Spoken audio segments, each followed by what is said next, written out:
Again, I am reading from the one story that leads to Jesus Reading Plan 2026 that is available on BibleProject.com.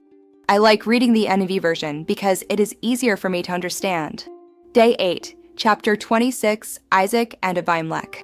Now there was a famine in the land besides the previous famine in Abraham's time, and Isaac went to Abimelech king of the Philistines in Gerar. The Lord appeared to Isaac and said, "Do not go down to Egypt. Live in the land where I tell you to live.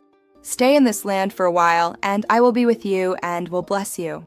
For to you and your descendants I will give all these lands, and will confirm the oath I swore to your father Abraham. I will make your descendants as numerous as the stars in the sky, and will give them all these lands, and through your offspring all nations on earth will be blessed, because Abraham obeyed me and did everything I required of him, keeping my commands, my decrees and his instructions." So Isaac stayed in Gerar. When the men of that place asked him about his wife, he said, "She is my sister," because he was afraid to say, "She is my wife." He thought, "The men of this place might kill me on account of Rebekah, because she is beautiful." When Isaac had been there a long time, Abimelech king of the Philistines looked down from a window and saw Isaac caressing his wife Rebekah. So Abimelech summoned Isaac and said, "She is really your wife. Why did you say, 'She is my sister'?" Isaac answered him, "Because I thought I might lose my life on account of her." Then Abimelech said, "What is this you have done to us? One of the men might well have slept with your wife, and you would have brought guilt upon us." So Abimelech gave orders to all the people, "Anyone who harms this man or his wife shall surely be put to death." Isaac planted crops in that land, and the same year reaped 100-fold, because the Lord blessed him. The man became rich, and his wealth continued to grow until he became very wealthy. He had so many flocks and herds and servants that the Philistines envied him. So all the wells that his father's servants had dug in the time of his father Abraham, the Philistines stopped up, filling them with earth. Then Abimelech said to Isaac, "Move away from us. You have become too powerful for us." So Isaac moved away from there and encamped in the valley of Gerar, where he settled.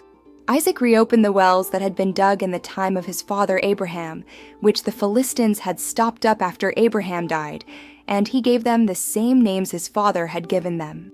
Isaac's servants dug in the valley and discovered a well of fresh water there. But the herders of Gerar quarreled with those of Isaac and said, "The water is ours." So he named the well Esek, because they disputed with him. Then they dug another well, but they quarreled over that one also. So he named it Sidnah. He moved on from there and dug another well, and no one quarreled over it. He named it Rehoboth, saying, "Now the Lord has given us room, and we will flourish in the land." From there he went up to Beersheba. That night the Lord appeared to him and said, "I am the God of your father Abraham. Do not be afraid, for I am with you. I will bless you and will increase the number of your descendants for the sake of my servant Abraham." Isaac built an altar there and called on the name of the Lord. There he pitched his tent, and there his servants dug a well. Meanwhile, Abimelech had come to him from Gerar, with Ahuzath his personal advisor, and Phicol the commander of his forces. Isaac asked them, "Why have you come to me, since you were hostile to me and sent me away?" They answered, "We saw clearly that the Lord was with you. So we said, there ought to be a sworn agreement between us and you. Let us make a treaty with you that you will do us no harm, just as we did not harm you, but always treated you well and sent you away peacefully. And now you are blessed by the Lord." Isaac then made a feast for them, and they ate and drank. Early the next morning the men swore an oath to each other. Then Isaac sent them on their way, and they went away peacefully. That day Isaac's servants came and told him about the well they had dug. They said, "We've found water." He called it Sheba, and to this day the name of the town has been Beersheba. Jacob takes Esau's blessing. When Esau was 40 years old, he married Judith daughter of Beeri the Hittite, and also Basemath daughter of Elon the Hittite. They were a source of grief to Isaac and Rebekah.